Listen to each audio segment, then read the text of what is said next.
باقی رہے یہ 3 مناظر جو نئے مناظر تیار ہو رہے ہیں، یوسف رضوی ٹوکا، عبدالحمید خانے والی اور منیر عباس۔ ان کے اندر مناظرے کی بالکل صلاحیت نہیں ہے، ان کے لیے بہت سستا پیکج ناچیز دے رہا ہے۔ یہ تینوں فقط ناچیز کے سامنے آ کر بیٹھے اور فقط عربی کا ایک صفحہ عبارت پڑھیں، ناچیز 50,000 روپیہ نقد انعام بھی پیش کرے گا اور اپنی شکست اپنے ہاتھوں سے لکھ کر دے گا۔ لیکن مجھے پتا ہے نہ خنجر اٹھے گا نہ تلوار ان سے، یہ بازو میرے آزمائے ہوئے ہیں، یہ مرتے مر سکتے ہیں لیکن ناچیز کے سامنے ایک عربی کا صفحہ تک نہیں پڑھ سکتے۔ جن کو عربی پڑھنا نہیں آتی یہ مناظرے کریں گے، یہ فقط سستی شہرت چاہتے ہیں۔ ان دنوں میں ناچیز کی چند ملاقاتیں منیر عباس کے ساتھ ہوئی۔ مقصد کیا تھا، کیوں ہوئی اور کیا کیا گفتگو ہوئی؟ قبل اس کے کہ میں اس کے متعلق چند معروضات پیش کروں، یہ عرض کرنا ضروری ہے کہ ان ملاقاتوں کے حوالے سے میں کوئی بھی بات شیئر نہیں کرنا چاہتا تھا۔ میں نے ساری کی ساری ملاقاتوں کو صیغہ خفا میں رکھا تھا اور مقصد یہ تھا کہ محبت کی فضا دے کر منیر عباس کے اگر واقعتاً کوئی اعتراضات ہیں، کوئی سوال ہیں تو ان کے جوابات پیش کیے جائیں گے۔ لیکن مجھے دوستوں نے بتایا کہ منیر عباس انتہائی شاطر انسان ہے، وہ ان ملاقاتوں کو غلط رخ دے کر پیش کر رہا ہے۔ اپنے علاقے میں میرے بارے میں اس نے یہ تاثر قائم کیا کہ وہ مجھے مارنا چاہتا ہے اور کئی دفعہ وہ میرے علاقے میں مجھے مارنے کے لیے آ رہا ہے، اور پھر اپنے سٹیٹس پر اس نے یہ لگایا کہ وہ میرے ساتھ مناظرہ کرنے کے لیے آیا تھا، چشتی صاحب قبلہ کا نمائندہ بن کر آیا تھا، پھر انتہائی ذلت کا سامنا کرنا پڑا۔ شاید وہ یہ سمجھتا تھا کہ ان ملاقاتوں کے حوالے سے میرے پاس کوئی ریکارڈ نہیں ہے، جبکہ میرے پاس سارا کا سارا ریکارڈ موجود تھا۔ میں فقط اصلاح چاہتا تھا، فتنے کو ختم کرنا چاہتا تھا، اس وجہ سے میں نے اس کو شیئر نہیں کیا۔ میرے پاس مکمل کا مکمل ریکارڈ موجود ہے اور آج میں پیش کروں گا، اور اس پیش کرنے کے بعد اگر اس کو کسی ذلت کا سامنا کرنا پڑے تو وہ اپنے آپ کو ملامت کرے، کیونکہ ابتدا اس کی جانب سے ہوئی ہے۔ عید کے دنوں کی بات ہے کہ منیر عباس کے ایک رشتہ دار ہیں قاری یوسف، وہ اپنے آپ کو منیر عباس کا ماموں کہتے ہیں۔ انہوں نے مجھے فون کیا کہ منیر عباس کے چند تحفظات ہیں، کچھ اعتراضات ہیں، تو آپ جیسے لوگوں کو بیٹھ کر ان مسائل کو حل کرنا چاہیے۔ میں نے اس کو کہا تھا کہ منیر عباس کے چونکہ عقائد درست نہیں ہے، حسام الحرمین کے مطابق یہ عقیدہ نہیں رکھتا، اور دوسرا حضرت امیر معاویہ سرکار کا گستاخ ہے، اہل بیت اعظام کا گستاخ ہے، تو ایسے بندے کو میں منہ لگانا گوارا نہیں کرتا۔ اور پھر اس کے بعد اور دوستوں نے بھی مجھے فون کیے کہ منیر عباس کے ساتھ بیٹھنا چاہیے اور گفتگو کرنی چاہیے۔ میں نے بار بار یہی کہہ کے انکار کیا کہ یہ عالم نہیں ہے اور انتہائی گستاخ شخص ہے، لہٰذا ایسے بندے کے ساتھ میں نہیں بیٹھتا۔ لیکن پھر میں نے دیکھا کہ میرے اس انکار کو غلط رخ دے کر پیش کیا جا رہا ہے، اور یہ کہہ کر پیش کیا جا رہا ہے کہ منیر عباس کے ساتھ کوئی بندہ بیٹھ ہی نہیں سکتا۔ منیر عباس ایسی بلا کا نام ہے۔ ناچیز نے اسی کے اندر بہتری جانی کہ اب اس کے گھر کے اندر جا کر مکمل اس کے جو تحفظات ہیں ان کا جواب پیش کیا جائے گا۔ لیکن میرا مقصد چونکہ اصلاح تھا، فتنے کو ختم کرنا تھا، پچھلی ساری کی ساری باتوں کو میں نے نسیہ منسیہ کیا اور انتہائی محبت کی فضا لے کر 12 مئی بروز جمعۃ المبارک پہلی دفعہ میں اس کے گھر گیا۔ وہاں جا کر مجھے معلوم ہوا کہ وہ بیمار ہے، تو میں اس کے گھر گیا، ایک جملہ تک بھی کوئی بحث مباحثہ کے سلسلہ میں کلام نہ کیا، اس کی عیادت کی۔ وہ ڈر رہا تھا، انتہائی اس پر خوف طاری ہو رہا تھا۔ میں نے دلاسا دیتے ہوئے کہا کہ آج میں آپ سے کوئی بھی کلام نہیں کرنا چاہتا، اللہ تعالیٰ آپ کو شفا دے، جب آپ کو افاقہ ہوگا انشاءاللہ العزیز مل بیٹھ کر کچھ کلام کریں گے۔ یہ ملاقات نوگزی کے علاقے میں، اسلام آباد کا ایک چھوٹا سا علاقہ ہے نوگزی، یہ 5 گراں ترامڑی چوک سے آگے چل کر 5 گراں آتا ہے، اور 5 گراں سے بائیں جانب نیچے اتریں تو آگے جبی گاؤں آتا ہے۔ جبی گاؤں میں یہ جمعے کی نماز پڑھاتا ہے، اور پھر جبی گاؤں سے 5-7 کلومیٹر آگے جنگل میں جا کر ایک چھوٹا سا علاقہ ہے نوگزی، اس نوگزی کے علاقے میں چھوٹی مسجد میں یہ امامت کراتا ہے۔ وہ بالکل چھوٹی سی مسجد ہے، چند مرلوں پر مسجد ہے، اور چند مرلے بھی مکمل مسجد نہیں ہے، ایک کمرہ بنا ہوا ہے، مسجد کا حجرہ بنا ہوا ہے جس کے اندر ساز و سامان پڑا ہے، اور تھوڑی سی جگہ پر 1.5-2 مرلے پر لٹرینے اور ٹوٹیاں لگی ہوئی ہیں، وضو کا انتظام کیا گیا ہے، اور پھر جو چند مرلے بچتے ہیں وہاں پر مسجد کا حال قائم کیا گیا۔ انتہائی چھوٹا سا حال ہے جس کے اندر 40 سے 50 نمازی سما سکتے ہیں۔ اس مسجد کے اندر یہ امامت کرتا ہے، یہ 5 وقت کی نماز بھی پڑھاتا ہے، اور صبح کی نماز کے بعد اور عصر کی نماز کے بعد محلے والے بچوں کو قاعدہ سپارہ پڑھاتا ہے۔ نورانی قاعدہ پڑھانے والا بندہ چشتی صاحب قبلہ کو مناظرے کا چیلنج دے رہا ہے، جس کے علم کا لوہا پوری کائنات مان چکی ہے، اس شیخ الاسلام سے اور مفتی اعظم عرب و عجم سے مناظرہ کرنا ہے، اور مناظرے کا چیلنج دے رہا ہے نورانی قاعدے والا۔ خیر اس دن ہم واپس آ گئے، کوئی بات چیت نہ ہوئی۔ پھر ہم نے رابطہ کیا اگلی جمعرات کو 18 تاریخ کو رابطہ کیا، اور رابطہ کرنے کے بعد ہم وہاں پر گئے۔ وہاں پر اس نے بہانہ کیا کہ میں یہاں پر موجود نہیں ہوں، مسجد کے اندر جا کر ہم نے رابطہ کیا، لیکن اس نے عذر ظاہر کیا کہ یہاں پر آج میں نہیں ہوں۔ ہم نے کہا کہ کل آپ جمعہ پڑھائیں گے تو ملاقات کریں گے، لیکن اس نے کہا کہ ابھی تک ملاقات نہیں ہو سکتی، میں کسی کام کے سلسلہ میں مصروف ہوں۔ خیر ملاقات نہ ہوئی۔ وہاں پر 2 مسجدیں، ایک مسجد کا امام یہی ہے منیر، اور دوسری مسجد ہے اس کا امام ہے صغیر۔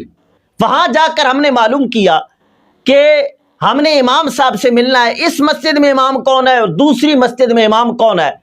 تو اس کے محلے والوں نے بتایا کہ ایک مسجد کا امام ہے صغیر اور ایک مسجد کا امام ہے منیر، لیکن ہمیں معلوم نہیں کہ ہماری مسجد کا جو امام ہے وہ صغیر ہے یا منیر۔ یہ ہے وہ شخص جو چیلنج دے رہا ہے مناظرے کا مفتی اعظم عرب و عجم کو، اور حالت یہ ہے کہ خود اس کے نمازی نہیں جانتے کہ ہمارے مسجد کا جو امام ہے وہ صغیر ہے یا منیر ہے۔ خیر اس دن بھی ہم واپس آ گئے، ملاقات کی کوئی سبیل نہ نکلی۔ اگلا یوم 19 مئی بروز جمعۃ المبارک 12 بجے کے قریب مجھے طالب علم نے فون کیا کہ منیر عباس نے آج وقت رکھا ہے اور وہ آج آپ سے ملاقات کرنا چاہتا ہے، بات چیت کرنا چاہتا ہے۔ 12 بجنے والے تھے، ناچیز جس حالت میں تھا فوراً نکل پڑا، اور اس کے پاس جبی گاؤں جہاں پر وہ جمعہ پڑھاتا ہے اس گاؤں میں پہنچ گئے۔ وہاں پر ہم گئے، وہ جمعے کا خطبہ دے رہا تھا، بیان کر رہا تھا۔ بیان کے بعد آخر میں اس نے اعلان کیا کہ محلے والوں میں مسجد چھوڑنا چاہتا ہوں۔ ایک تو یہ کہ میں بیمار ہوں، ڈپٹی نہیں دے سکتا، اور کچھ مسائل ہیں، میں مسجد چھوڑنا چاہتا ہوں۔ میں سمجھ تو گیا یہ کیا مسائل ہیں کہ فٹافٹ اب مسجد بھی چھوڑنے کے چکر میں پڑ گیا ہے۔ خیر جمعہ ہوا، جمعے کے بعد جب بات چیت چلی تو اس کے انتظامیہ والوں نے کہا کہ ہمارے امام کی جان کو خطرہ ہے، دوسری تیسری دفعہ آپ اس کے علاقے میں آ رہے ہیں، اگر کچھ ہو جائے تو کون ذمہ دار ہے۔ مجھے سمجھ آ گئی کہ یہ کس خوف کی بنا پر اب اس جنگل کو بھی چھوڑ کر کسی اور جنگل میں جانا چاہتا ہے۔ خیر میں نے کہا کہ ہم خود نہیں آئے، آج بھی انہوں نے فون کیا ہے اور یہ کسی مسئلہ میں ہم سے بات چیت کرنا چاہتے ہیں، ان سے پوچھئے کہ انہوں نے خود فون کر کے بلایا ہے کہ نہیں۔ جب انہوں نے پوچھا تو اس نے کہا جی واقعتاً میں نے فون کیا ہے۔ اس کے بعد جب منیر عباس سے بات چیت کا سلسلہ چلا تو چونکہ میرا بدر منیر سے پہلا جو بڑا اختلاف تھا وہ عقیدے کا تھا کہ حسام الحرمین کے مطابق وہ عقیدہ نہیں رکھتا، تو پہلا میں نے سوال کیا کہ بتائیے حسام الحرمین کے متعلق تمہارا عقیدہ کیا ہے؟ اگر حسام الحرمین کے متعلق تم عقیدہ درست نہیں رکھتے تو پھر تو تم سے ہم کلام کر ہی نہیں سکتے، پھر تو مسلمان نہیں جانتے تو کلام کیسے کریں۔ خیر اس کے علم کا عالم جانیے، یہ کہتا ہے کہ مجھے نہیں پتا حسام الحرمین کے الفاظ کیا ہیں، اس کا مفہوم کیا ہے اور اس کے اندر کیا لکھا ہے، بس جو لکھا ہے میں مانتا ہوں۔ یعنی جو ان کو ان عبارات جاننے کے بعد کافر نہیں جانتا، آپ کا بھی عقیدہ وہی ہے کہ میں اس میں کوئی وہ آپ جو اس کی قصاص کر رہے ہیں نا، اب مجھے وہ وضاحت تو یاد نہیں ہے کہ اس میں کیا کیا لفظ ہیں کیا نہیں ہے، اس لیے میں نہ وضاحت پوچھتا ہوں نہ میں وضاحت کرتا ہوں. میں کہتا ہوں کہ دیکھو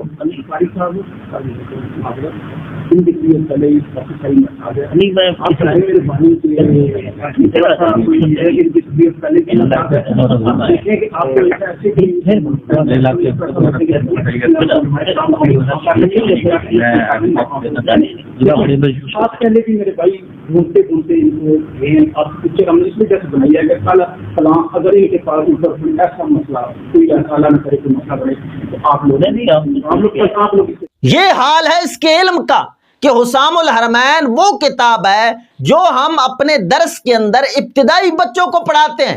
یہ عقیدے کا وہ رسالہ جو ابتدائی بچوں کو پڑھایا جاتا ہے. منیر عباس وہ ہے جو ابتدائی کتاب سے بھی ناواقف ہے، کہتا ہے مجھے نہیں پتا اس کے اندر کیا لکھا ہے، اس کے الفاظ کیا ہیں، اس کا مفہوم کیا ہے، میں اس کو نہیں جانتا، بس جو کچھ بھی ہے میں مانتا ہوں.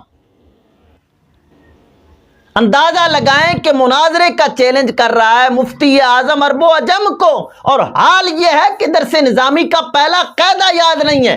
پھر میں نے چند سوالات کیے، سوالات کے یہ جواب تو کیا دیتا ہے، اس کے پاس تو علم ہی نہیں ہے.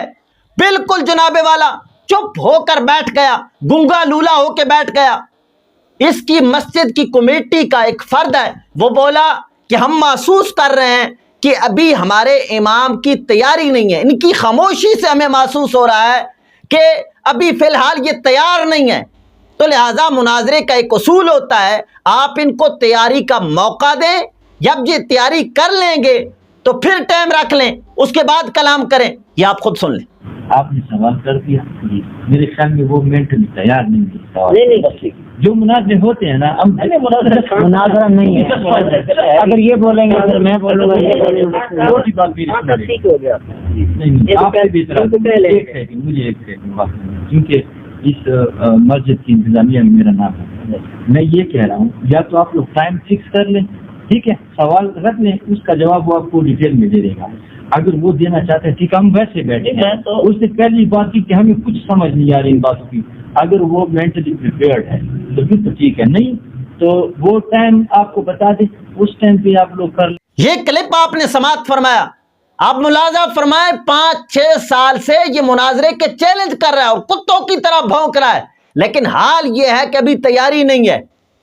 اس کا حال تو ملا عبد الحمید خانے والی کا سا نکلا کہ مناظرے کا چیلنج کر رہا ہے، اور جب مناظرے کا وقت آیا تو کہتا ہے جی تھوڑی دیر مجھے موقع دیں، میں آپ کی لائبریری سندر میں آ کر مطالعہ کروں گا اور تیاری کروں گا. تیاری نہیں ہے اور پہلے ویسے بھونک رہا ہے، اور یہ بھی پہلے بھونک رہا ہے لیکن جب بات کی باری آئی تو کہتا ہے یہ بھی تیاری نہیں ہے. پھر میں نے سوال کیا کہ بتائیے منیر عباس تیرا موقف کیا ہے، مسئلہ یزید کے حوالے سے تو بھونکتا رہتا ہے، بتا تیرا موقف کیا ہے. کہتا جی آپ کون ہوتے ہیں میرا موقف لینے والے. میں نے کہا آپ بات چیت کرنا چاہتے ہیں مجھ سے، کم از کم مجھے پتا تو ہو کہ آپ کا موقف کیا ہے. لیکن آخر تک دائیں بائیں شائیں کرتا رہا، لیکن آخر تک اپنا موقف پیش نہیں کر سکا. اور مرتا مر سکتا ہے لیکن اپنا موقف پیش نہیں کر سکتا. موقف ہو تو پیش کرے. آخر دم تک اس نے اپنا موقف نہیں بتایا، لڑائی جھگڑے کی فضا قائم کرنے لگا، اور اس کے محلے والے بھی سارے بولنے لگے جی دعا کرو جی، دعا کرو جی، ختم کرو جی، سارا معاملہ ہی ختم کرو، دعا کرو. آخر تک اس نے اپنا موقف نہیں پیش کیا اور نہ ہی کر سکتا ہے. جب بھی میں کوئی سوال کرتا تھا تو جو جواب اس کو نہیں آتا تھا، اس نے محلے والے بندے تیار کر کے رکھے تھے، بس جی ختم کرو جی، دعا کرو جی، ختم کرو. موقف سامنے رکھے گی جو آپ کا طبیعت نہیں چکے یار. اب یہ بھائی ان کی طبیعت نہ سادہ، میں یہ کہہ رہا ہوں کمیٹی طور پر نہیں ہے تیار. اب تو وہ کوئی نہیں نا، پھر بولیے. بلکہ ایسے بھی ہوا کبھی میں سوال کرتا تھا، جب میں سوال کرتا تھا اس کو جواب نہیں آتا تھا، یہ چپ ہو کے بیٹھ جاتا تھا. اور ایک کمیٹی والا کہنے لگا کہ آپ بلند آواز کے ساتھ بولتے ہیں تو ہمارے امام کی پہلے سے طبیعت خراب ہے، تو ان کی طبیعت پر بوجھ ہو رہا ہے، آپ اتنا اونچا کیوں بولتے ہیں. میں نے کہا میں اونچا نہیں بولتا، میں سرگوشی کر لیتا ہوں. میں نے پھر انتہائی اس کو ذلیل کرنے کے لیے چند منٹ سرگوشی بھی کیا ہے. میں نے کہا یار میرا مقصد سوال کرنا ہے اور سوال کا جواب لینا ہے، میں بلند آواز سے نہیں بولتا، میں سرگوشی کر لیتا ہوں. سرگوشی کے بعد بھی میرے کسی سوال کا جواب نہ آیا. اس کی مسجد کی کمیٹی والا ایک بندہ بولا کہ آپ اونچی آواز سے کلام کرتے ہیں، ہمارے امام کی پہلے سے طبیعت خراب ہے مناظر اسلام، مناظرہ چشتی صاحب سے کرنا چاہتے ہیں، لیکن ان کا ایک طالب علم اکیلے ان کی مسجد میں گیا ہوا ہے اور اس نے پورا مسجد کے اندر ایک ماحول قائم کیا ہوا ہے، اور اتنے بندوں کے اندر وہ بول نہیں سکتا، فقط چشتی صاحب کی تقریریں سننے والے بندے کے سامنے، اور اس کی طبیعت پر بوجھ ہو رہا ہے۔ اس کی کمیٹی کا فرد کہتا ہے آپ اونچا بولتے ہیں، تو جس کی وجہ سے ان کی طبیعت پہلے سے خراب ہے، مزید بوجھ ہو رہا ہے، لہذا آپ اونچا مت بولیے۔ میں نے کہا میں سرگوشی کر لیتا ہوں۔ میں نے انتہائی ذلیل کرتے ہوئے اسے تھوڑی دیر میں نے سرگوشی کی، میں نے کہا میں تو سرگوشی کر لیتا ہوں، سرگوشی میں کلام کر لیتا ہوں، مقصد ہے سوال کا جواب لینا، سوال میں کروں گا جواب لوں گا، مناظرے کے اندر بات چیت کے اندر سوال جواب تو ہوتا ہے، چلو وہ میں کر رہا ہوں، سرگوشی کے اندر کر رہا ہوں، جواب تو آئے۔ لیکن جب جواب نہ آتا تھا کہتے تھے جی بس جی بات ختم کرو جی، دعا کرتے ہیں، یہ مسائل نہیں پورے ہوتے۔ جہاں جھگڑے کا مسئلہ کو وہ بنا رہے ہیں وہ جتنا آپ اونچا بول رہے ہیں اتنی اونچے لفظ میں بولنا نہیں چاہیے، آپ بہت وقت بول رہی ہیں۔ دعا کرو جی، یہ بات آپ نے کی ہے۔ آپ جو ہے چھوڑ دیں۔ خیر میں نے جتنے بھی سوالات کیے، سوالات میں سے کسی کا بھی جواب نہ آیا اور نہ ہی آ سکتا ہے۔ اس نے چند سوالات مجھ سے کیے، سوالات کیا تھے؟ بہتان اپنی طرف سے گھڑ کر چشتی صاحب کی جانب منسوب کیے کہ چشتی صاحب یہ نظریہ رکھتے ہیں۔ ایک اس نے یہ کہا کہ چشتی صاحب یزید کو حق پر کہتے ہیں اور اس کے مقابل حضرت امام حسین کو خطا پر کہتے ہیں۔ میں نے کہا یہ تمہارا بہتان ہے۔ چشتی صاحب نے تو اپنی کتاب کے آخری صفحہ، یہ کتاب اس کے پاس تھی، میں نے کہا یہ دیکھیے چشتی صاحب نے تو لکھا ہمارا موقف یزید پلید۔ میں نے کہا یزید کو تو وہ پلید لکھ رہے ہیں۔ سارے محلے والوں کو میں نے دکھایا، میں نے کہا یہ دیکھیے اس کتاب کے آخری صفحے پہ کیا لکھا ہے، یزید پلید۔ یزید کو تو وہ پلید لکھ رہے ہیں، کس نے یزید کو حق پر کہا ہے؟ چشتی صاحب کے تو اس سلسلہ میں کلپ ہے، انہوں نے کہا کون تمہارا باپ یزید کو حق پر کہتا ہے؟ یزید کی حمایت کرے گی، یزید کی حمایت، لکھ لعنت ہے تیرے تے۔ میں یزید نو تے پلیت لکھیا، تینوں شرم نہیں آئی بغیرت؟ ایک لکھیا یزید پہلے صفحے دے اوتے لکھیا کالا ویکھو یزید پلید، کتیاں نو شرم نہیں آئی بغیرتاں نو ویکھیا ہی نہیں۔ یزید کی حمایت، یزید کے ماں کنجرا ہر دور دے یزید نو اسا تو نہیں رکھیا ہے دلیا، سانو کہنا یزید کی حمایت بغیرت، کتی کا بچہ شرم نہیں آتی حرامزادہ، ہمارے ساتھ ڈرامہ بغیرت کا بچہ ہم ہیں۔ ہر دور کے یزید تو یزید رہے، ہم فرعون کو بھی پتوں کی گھاس چڑھا دیتے ہیں۔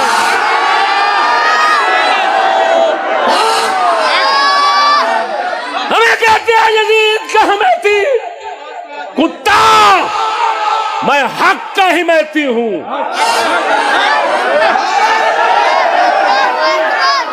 شرم کر کتے اور دین نو خراب نہ کرو، کتے اور اہل بیت کو خراب نہ کرو۔ جب تک ہمارے سینے میں جان ہے انشاءاللہ العزیز اہل بیت کی عزت پہ بھی پہرا دیں گے، صحابہ کی عزت پہ بھی پہرا دیں گے۔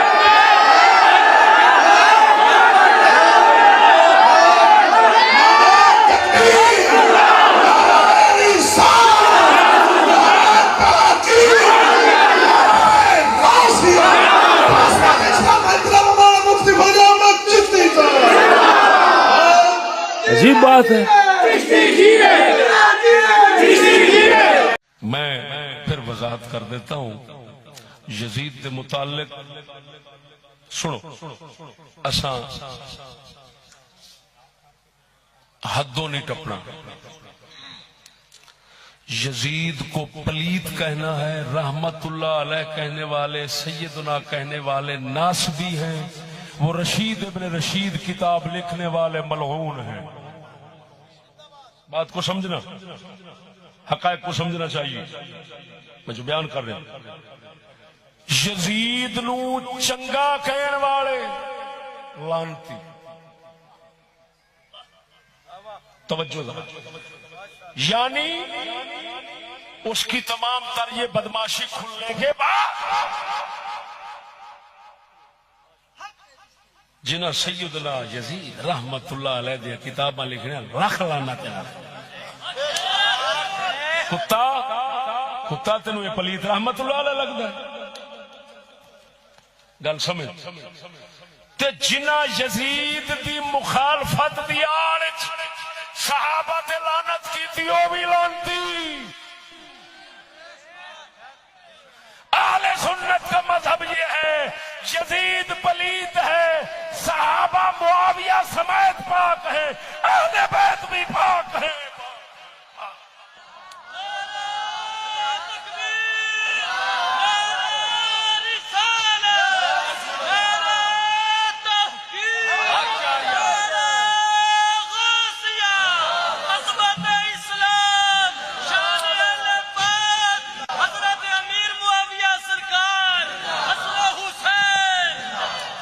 سمجھ لگی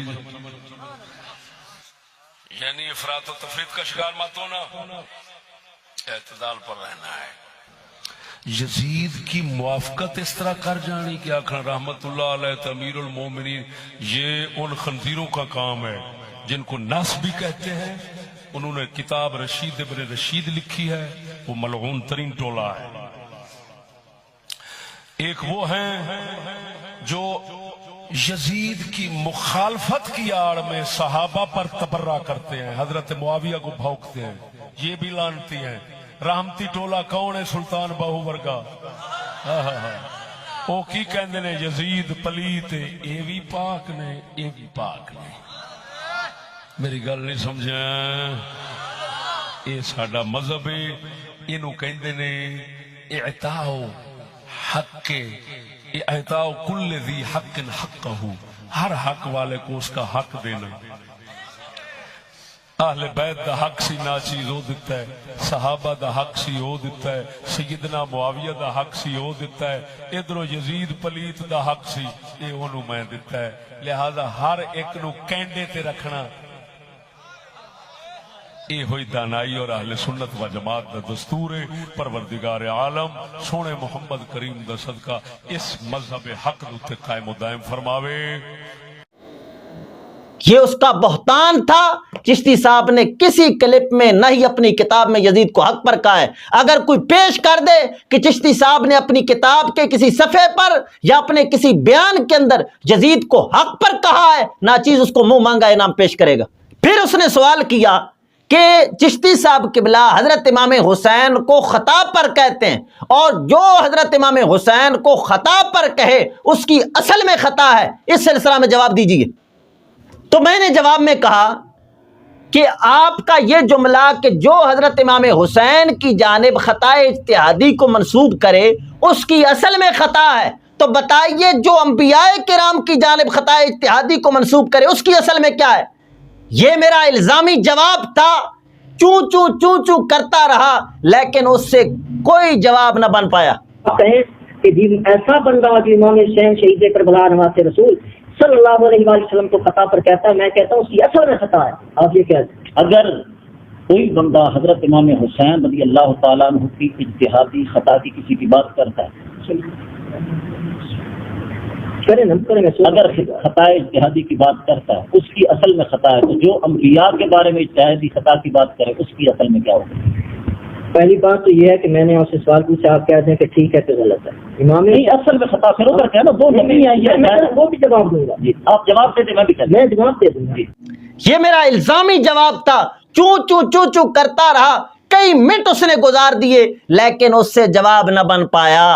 کس نے انبیاء کرام کی جانب خطا اجتہادی کو منسوب کیا ہے؟ میں نے 53 حوالے پیش کیا مختلف کلپوں کے اندر، اور یہاں پر بھی ایک دو حوالے پیش کر دیتا ہوں. یہ جال حق کے صفحہ نمبر 66 پر مفتی احمد یار خان نعیمی لکھتے ہیں قرآن کریم نے حضرت داؤد علیہ السلام کی اجتہادی خطا اور حضرت سلیمان علیہ السلام کی درستگی بیان فرمائی. یعنی خطا اجتہادی کو حضرت داؤد علیہ السلام کی جانب منسوب کر رہے ہیں. پھر آگے چل کے لکھتے ہیں اگر حاکم نے غلطی کی ہے تو بھی اس کی پکڑ نہیں. دیکھو حضور اکرم صلی اللہ تعالی علیہ وسلم نے بدر کے قیدیوں سے محض قیاس پر فدیہ لیا، پھر آیت اس کے خلاف آئی. معلوم ہوا کہ اس قیاس سے رب راضی نہیں، مگر وہ فدیہ کا روپیہ واپس نہ کرایا گیا، بلکہ ارشاد ہوا فَكُلُوا مِمَّا غَنِمْتُمْ حَلَالًا طَيِّبًا، وہ مال کھا لو حلال طیب. معلوم ہوا کہ خطا اجتہادی پر کوئی پکڑ نہیں. اب یہ خطا اجتہادی حضور اکرم صلی اللہ تعالی علیہ وسلم کی جانب منسوب کی گئی ہے. بلکہ شروع میں کہا گیا کہ غلطی مطلقاً غلطی کہہ کر حضور اکرم صلی اللہ تعالی علیہ وسلم کی جانب خطا اجتہادی کو منسوب کیا جا رہا ہے۔ میں نے پوچھا کہ بتائیے جو حضرت امام حسین کی جانب خطا اجتہادی کو منسوب کرے اس کی تو اصل میں خطا ہے، جو انبیاء کرام کی جانب خطا اجتہادی کو منسوب کرے اس کی اصل میں کیا ہے؟ لیکن اس سے کوئی جواب نہ بن پایا۔ پھر وہ کہنے لگا کہ چشتی صاحب نے مطلقاً خطا کا لفظ استعمال کیا ہے۔ میں نے کہا بتائیے انبیاء کرام کی جانب جن ائمہ اور جن علماء نے مطلقاً خطا کا لفظ منسوب کیا ہے ان کے بارے میں آپ کیا کہیں گے؟ باقی رہا چشتی صاحب کا موقف حضرت امام حسین کے متعلق، تو انہوں نے یہ فرمایا کہ حضرت امام حسین نے پہلے اجتہاد فرمایا تھا کوفیوں کے بلانے پر کہ میں وہاں پر جا کر یزید کی حکومت قائم نہیں ہونے دوں گا، اس نظریے کے تحت گئے تھے، لیکن وہاں پر جا کر جب دیکھا کہ کوفی والوں نے غداری کی ہے اور یزید کی حکومت قائم ہو چکی ہے تو آپ نے اپنے سابقہ اجتہاد سے رجوع فرمایا۔ آپ نے تو رجوع کی بات کی ہے جس طرح کہ امام اہل سنت فاضل بریلوی رضی اللہ تعالیٰ عنہ بات کر رہے ہیں۔ پھر آپ سے پوچھا گیا کہ بتائیے اگر آپ حضرت امام حسین کے متعلق یہ کہتے ہیں کہ پہلا اجتہاد آپ نے چھوڑ دیا یہ تو خطا اجتہادی ہوگی، تو آپ نے فرمایا اس میں کیا عرض، اگر خطا اجتہادی بھی کہہ دو تو خطا اجتہادی تو نہیں کی ہے، کیا حضرت امام حسین سے خطا اجتہادی نہیں ہو سکتی؟ آپ نے خطا اجتہادی کی بات کی ہے اور کہا ہے کہ خطا اجتہادی کو اہل بیت کی جانب منسوب کر سکتے ہیں۔ یہ صفحہ نمبر 47 پر لکھتے ہیں اہل بیت کا دینی اور دنیاوی مسائل میں اجتہاد فرمانا اور اس سے اجتہاد میں کبھی خطا واقع ہو جانا بھی ثابت ہوا، کیونکہ ظاہر ہے کہ مولا علی کا حضرت اسامہ کو مال نہ دینا اگر اجتہادی ثواب ہے تو آپ کے شہزادوں کا دینا یقیناً اجتہادی خطا ہے، اور اگر یہ اجتہادی ثواب تو وہ اجتہادی خطا ہے، لہذا اہل بیت کرام کے متعلق عصمت عن الخطا الاجتہادی کا نظریہ رکھنا حماقت اور خلاف اہل بیت ہے۔ یعنی وہ خطا اجتہادی کی نسبت کی بات کر رہے ہیں، اور اگر یہ کہا جائے کہ اہل بیت کرام سے خطا اجتہادی بھی نہیں ہو سکتی کیونکہ وہ معصوم ہے، پہلی بات تو یہ ہے کہ ان کے بارے میں معصومیت کا عقیدہ رکھنا یہ اہل سنت کا نظریہ نہیں ہے۔ امام اہل سنت فاضل بریلوی فتاوی رضویہ شریف کی جلد نمبر 14 اور صفحہ نمبر 187 پر فرماتے ہیں جس طرح اجماع اہل سنت ہے کہ بشر میں انبیاء علیہم السلام کے سوا کوئی معصوم نہیں، جو دوسرے کو معصوم مانے اہل سنت سے خارج ہے۔ تو اہل بیت کے بارے میں معصومیت کا عقیدہ رکھنا یہ تو مذہب اہل سنت سے خروج ہے، اور پھر یہ کہنا کہ ان سے خطا اجتہادی بھی نہیں ہو سکتی، جس طرح کہ حسین الدین شاہ اور اس کا ٹبر کہتا ہے کہ ہر ایک خطا سے پاک ہے امی حسین کی، یہ تو اہل بیت کرام کو انبیاء سے بڑھانا ہے، یہ اہل سنت کا مذہب نہیں ہے۔ پھر منیر عباس کہنے لگا کہ نہیں جی خطا کی بات تو تب ہو کہ پہلے رجوع ثابت ہو، حضرت امام حسین کا رجوع ہی ثابت نہیں ہے۔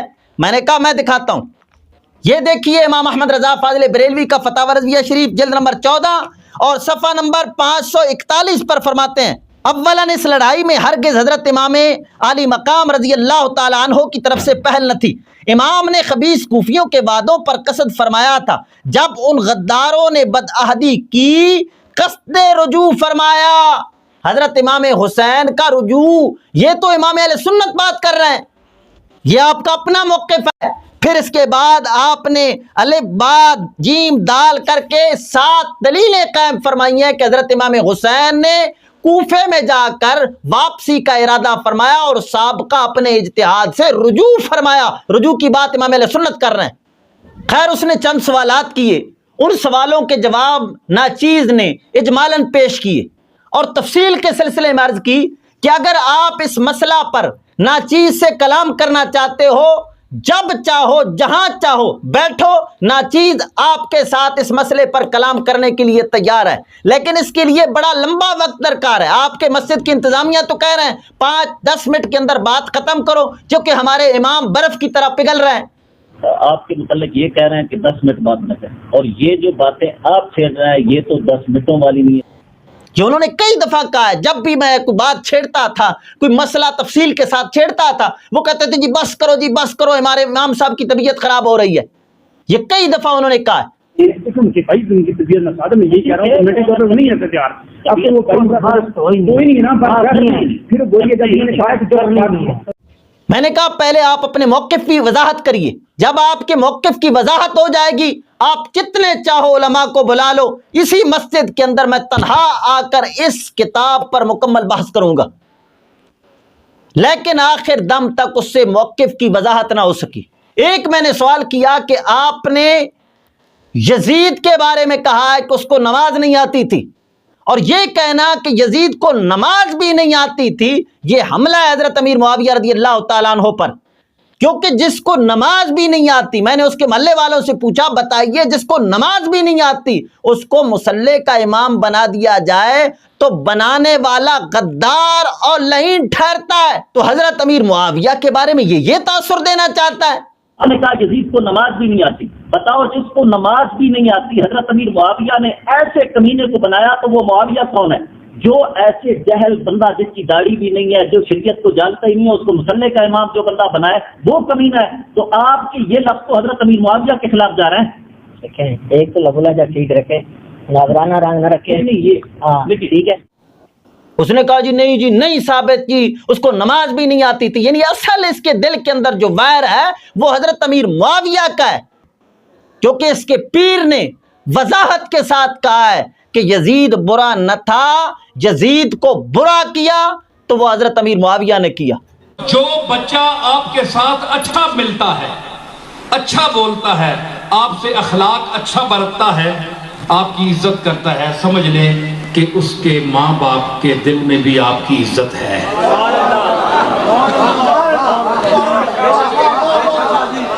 اور جو آپ سے نفرت کرتا ہے، چلاکی کرتا ہے، نفرت کی بات کرتا ہے، چکر چلاتا ہے، سمجھیں کہ اس کے ماں باپ بھی آپ سے ٹھیک نہیں ہے، کیونکہ ان کو چولہے پر گھر میں وہ درس ملتا ہے، بچے سنتے ہیں ماں باپ سے کہ تم نے کس کے ساتھ کیا سلوک کرنا ہے۔ اب میں نہیں کہتا یہ سنیں، میں نہیں کہتا کہ یزید کو کس نے سکھایا، ظاہر ہے کہ ماں باپ نے ہی سکھایا ہوگا نا۔ یزید جس کے گھر پیدا ہوا تو بچپن سے اگر حب رسول کا درس دیا جاتا، اگر علی کے مقابلے میں نہ نکلا جاتا،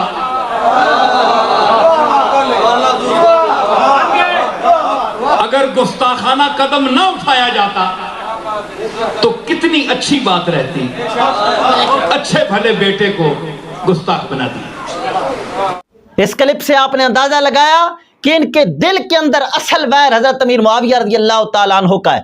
باقی اس سلسلہ میں کہ یزید کو نماز آتی تھی یا نہیں آتی تھی، ناچیز نے ایک پورا کلپ پیش کیا ہے، ڈسکرپشن کے اندر انشاءاللہ العزیز اس کا لنک بھی دے دوں گا، اور یہاں پر بھی چند اس کے جملے پیش کر دیتا ہوں۔ یہ میرے سامنے مفتی احمد یار خان نعیمی کی شرح مشکات ہے، اس کی جلد نمبر 8 اور صفحہ نمبر 116 پر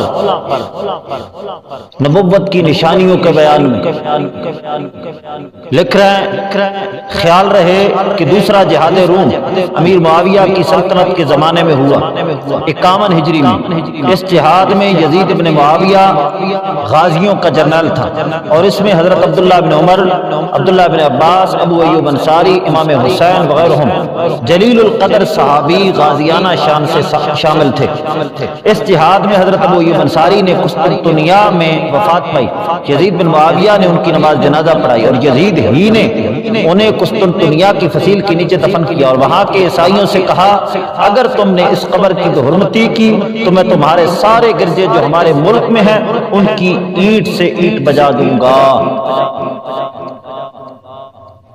اس عبارت کے اندر آپ نے ملاحظہ کیا مفتی احمد یار خان نعیمی لکھ رہے ہیں کہ ابو ایوب انصاری رضی اللہ تعالی عنہ صحابی رسول کی نماز جنازہ یزید نے پڑھائی، اور اس وقت صحابہ کرام جو وہاں پر موجود تھے، حضرت امام حسین، حضرت عبداللہ بن عمر، حضرت عبداللہ بن عباس، ان جیسے جلیل القدر صحابہ کرام، انہوں نے یزید کے پیچھے ابو ایوب انصاری کی نماز جنازہ ادا کی.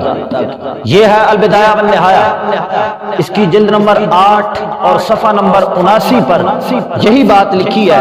وَكَانَ فِي جَيْشِ يَزِيدَ بْنِ مُعَاوِيَةَ وَإِلَيْهِ أَوْصَى وَهُوَ الَّذِي صَلَّى عَلَيْهِ، کہ حضرت ابو ایوب انصاری کا انتقال یزید کی امارت میں ہوا. اس وقت یزید سپہ سالار تھا قسطنطنیہ کی جنگ کے اندر. حضرت ابو ایوب انصاری کا انتقال اس جنگ میں ہوا، اور یہ بات تو بخاری کے اندر بھی ہے. بخاری شریف کتاب التہجد اور حدیث نمبر ہے 1186. اس میں ہے قال محمود فحدثتها قوما فيهم ابو ایوب صاحب رسول اللہ صلی اللہ علیہ وسلم فی غزوۃ التي توفي فيها ويزيد بن معاوية عليهم بأرض الروم. محمود کہتے ہیں کہ میں نے یہ حدیث ایسی قوم کے سامنے بیان کی جن کے اندر حضور اکرم صلی اللہ تعالی علیہ وسلم کے صحابی ابو ایوب انصاری بھی موجود تھے. یہ اس غزوہ کی بات ہے جس غزوہ کے اندر حضرت ابو ایوب انصاری کا انتقال ہوا ان کی سرزمین میں قسطنطنیہ کی جنگ میں، اور اس وقت امیر یزید تھا. یہ بخاری کے اندر ہے اور البدایہ والنہایہ کے اندر ہے کہ حضرت ابو ایوب انصاری نے یزید کو چند وصیتیں کی کہ مجھے ایسے دفن کرنا ہے، وہاں لے جانا ہے اور ایسے دفنانا ہے. وَإِلَيْهِ أَوْصَى، یہ وصیتیں یزید کو تھی. وَهُوَ الَّذِي صَلَّى عَلَيْهِ، اور حضرت ابو ایوب انصاری کی نماز جنازہ بھی یزید نے ادا کی، یزید نے پڑھائی. وَهُوَ الَّذِي صَلَّى عَلَيْهِ، نماز جنازہ بھی یزید نے پڑھائی، اور صحابہ کرام پیچھے کھڑے ہیں نماز جنازہ ادا فرما رہے ہیں. اور یہ ہے تفسیر نعیمی کی جلد نمبر 7. مفتی احمد یار خان نعیمی اس میں لکھ رہے ہیں کہ امام کے برا ہونے کی وجہ سے جماعت نہیں چھوڑنی چاہیے بلکہ نماز ادا کرنی چاہیے. لکھتے ہیں حضرات صحابہ کرام نے حجاج بن یوسف اور مروان بن حکم جیسے ظالموں کے پیچھے نمازیں پڑھی ہیں، ظالم بدشاہوں کے ساتھ جہاد کیے ہیں، حتیٰ کہ 52 ہجری میں جب قسطنطنیہ پر حملہ ہوا تو اس کا جنرل یزید بن معاویہ تھا، اور حضرت ابو ایوب انصاری، عبداللہ بن عمر، عبداللہ بن عباس جیسے صحابی اس میں مجاہدانہ شان سے شریک تھے. تو فرماتے ہیں دیکھو ان کی قیادت میں یہ جہاد فرما رہے ہیں، اور جب وہ سپہ سالار ہے تو اس کے پیچھے نمازیں پڑھ رہے ہیں. تو فرماتے ہیں کسی کی وجہ سے جماعت نماز اور جماعت جہاد نہ چھوڑو. اور البدایہ والنہایہ کے اندر ترجمہ یزید کے اندر یہ بات موجود ہے. محمد بن حنفیہ فرماتے ہیں کہ یزید نماز کا پابند تھا. یہ کس موقع پر آپ نے فرمایا؟ جب عبداللہ بن مطیع اور ان کے اصحاب محمد بن حنفیہ کے پاس گئے اور کہا کہ یزید کی بیعت کو توڑ دو، تو محمد بن حنفیہ نے انکار کیا اور یزید کی بیعت نہ توڑی. اس وقت ان اصحاب نے فرمایا، ان احباب نے فرمایا کہ یزید کے اندر یہ جرم ہے، وہ نماز بھی بعض اوقات چھوڑ دیتا ہے. یعنی البدایہ والنہایہ کے اندر ہے کہ انہوں نے الزام لگایا کہ یہ بعض اوقات نماز چھوڑ دیتا ہے، یعنی نماز پڑھنے کی بات وہ بھی کر رہے ہیں. تو محمد بن حنفیہ نے فرمایا کہ بتائیے یہ جو تم کہہ رہے ہو کہ وہ تارک صلاۃ ہے اور یہ اس کے اندر عیب ہے، یہ تم نے اپنی آنکھوں سے دیکھے ہیں اور تمہارے پاس کوئی اس طرح کا پختہ ثبوت ہے کہ یزید نے تمہارے سامنے اقرار کیا ہو کہ میرے اندر یہ جرم ہے؟ انہوں نے کہا کہ نہ ہم نے دیکھا اور نہ ہی یزید نے اقرار کیا ہے. تو آپ نے فرمایا پھر اس طرح سنی سنائی گواہی اسلام کے اندر نہیں چل سکتی. پھر محمد بن حنفیہ نے فرمایا کہ جو باتیں تم کر رہے ہو یہ باتیں میں نے تو اس کے اندر نہیں دیکھی، حالانکہ وقد حضرته واقمت عنده فرأيته مواظبا على الصلاة متحريا للخير يسأل عن الفقه ملازما للسنة. فرماتے ہیں کہ میں تو اس کے پاس پاس آتا جاتا رہا ہوں اور اس کے ہاں ٹھہرا ہوں، میں نے تو جہاں تک دیکھا ہے مواظباً علی الصلاۃ، وہ نماز کا پابند ہے، متحریا للخیر، خیر کا متلاشی ہے، یسأل عن الفقہ، وہ علم کا طالب ہے، ملازما للسنہ، اور وہ سنت کا پاسدار ہے۔ یہ محمد بن حنفیہ کہہ رہے ہیں کہ میں نے اس کے پاس رہ کر یہ دیکھا ہے کہ یزید نماز کا پابند ہے۔ آپ تو کہتے ہیں اس کو نماز آتی نہیں ہے، اور یہ حضرت علی کرم اللہ تعالی وجہ الکریم کے بیٹے فرما رہے ہیں کہ وہ نماز کا پابند ہے۔ حق چار یار کی نسبت سے یہ 4 حوالے میں نے پیش کیے، اور ایک 5واں حوالہ بھی پیش کر دیتا ہوں۔ تمہارے بابا جمہوریت جانشین مسٹر جلا، انہوں نے ایک بیان کے اندر کہا کہ یزید حافظ قرآن بھی تھا اور جمعے کا خطبہ بھی یزید دیا کرتا تھا۔ یہ سنو، یزیدی بھی لا الہ الا اللہ محمد رسول اللہ پڑھ دو، کسی نے بھی نہیں کیا، بلکہ یزید خود جمعے کا خطبہ دیتا، جمعے کی تقریر خود یزید کرتا ہوں، آپ سے قرآن بھی سی یزید۔ یہ 5 حوالہ جات میں نے پیش کیے، جن کے مقدر میں ہدایت ہے ان کے لیے یہ 5 کافی ہوں گے، وگرنہ اگر میں چاہوں تو 5 ضرب 4 بھی کر سکتا ہوں۔ لیکن آخر میں یہ بات میں کہوں گا، یہ جتنے بھی حوالہ جات ناچیز نے پیش کیے ہیں، اس سے یزید کا دفاع مقصود نہیں ہے، دفاع صحابہ اور بالخصوص حضرت امیر معاویہ رضی اللہ تعالیٰ عنہ کا دفاع مقصود ہے کہ تم تو کہتے ہو کہ اس کو نماز بھی نہیں آتی تھی، یعنی کیا مطلب اس کے اندر اہلیت بالکل تھی نہیں۔ حضرت امیر معاویہ رضی اللہ تعالیٰ عنہ نے اقربا نوازی کے طور پر اس کو ولی عہد مقرر کیا اور اپنا جانشین مقرر کیا۔ یہ بہت بڑا حملہ تھا حضرت امیر معاویہ رضی اللہ تعالیٰ عنہ پر، ناچیز نے اس حملے سے حضرت امیر معاویہ رضی اللہ تعالیٰ عنہ کا دفاع کیا۔ اللہ تعالیٰ صحابہ کرام کا دفاع کرتے ہوئے ہمیں کل۔ یہ تھی اس ملاقات کی مختصراً رودات، انشاءاللہ العزیز تفصیل کسی اور موقع پر پیش کروں گا، لیکن آخر میں چیلنج کرتا ہوں۔ بدر منیر نے کہا کہ میں آپ سے اس مسئلے پر کلام نہیں کرنا چاہتا، آپ سے کلام نہیں کرنا چاہتا، جس بندے نے کتاب لکھی ہے اس سے کلام کروں گا۔ میں نے کہا آپ مجھ سے تو بات نہیں کر سکتے، میرے سامنے تو آپ برف کی طرح پگھل رہے ہیں۔ ابھی یہ آپ کہیں کہ میں کتاب پر آپ کے ساتھ بات کروں، میں آپ کے ساتھ بات نہیں ہو کروں سکتا جی، میں قرآن کے ساتھ بات کروں گا، وہ بیٹھے میرے نہیں لے رہے ہیں، جہاں جھگڑے کا مطلب کو وہ بنا رہے ہیں، وہ جتنا جتنا آپ اونچا بول رہے ہیں اتنے اونچے لفظ میں بولنا نہیں چاہیے، آپ بہت بات بول رہے ہیں۔ دعا کرو جی، یہ بات آپ نے کی ہے۔ آپ جو ہے اور آپ کے محلے والے کہہ رہے ہیں کہ آپ اونچا بولتے ہیں تو یہ برف کی طرح پگھل رہے ہیں، تو لہٰذا یہ بات نہیں کرتے۔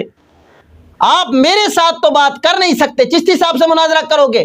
سن لو، یہ کتاب، اس کتاب کے ساتھ ناچیز کا مکمل اتفاق ہے۔ جب میرا اس کتاب کے ساتھ اتفاق ہے لہٰذا یہ کتاب میری ہوئی۔ اب جو عالم بھی ناچیز کے ساتھ اس مسئلہ پر کلام کرنا چاہتا ہے، ناچیز کلام کرنے کے لیے تیار ہے۔ پہلے اپنے موقف کی وضاحت کرے کہ اس کا موقف کیا ہے۔ میرا موقف یہی ہے جو اس کتاب کے اندر ہے، وہ اپنا موقف پیش کرے، پھر آئے دل کھول کے آئے۔ اس طرح کے دلائل میرے موقف کے سلسلہ میں وہ مجھ سے مانگے گا، اسی طرح کے دلائل کا مطالبہ اس سے بھی ہوگا کہ وہ اپنا موقف اسی طرح کے دلائل سے ثابت کرے۔ ناچیز اس مسئلے پر کلام کرنے کے لیے تیار ہے۔ اگر کوئی عالم بھی ناچیز سے اس مسئلہ پہ کلام کرے، ناچیز کلام کرنے کے لیے تیار ہے۔ باقی رہے یہ 3 مناظر جو نئے مناظر تیار ہو رہے ہیں، یوسف رضوی ٹوکا، عبدالحمید خانے والی اور منیر عباس، ان کے اندر مناظرے کی بالکل صلاحیت نہیں ہے۔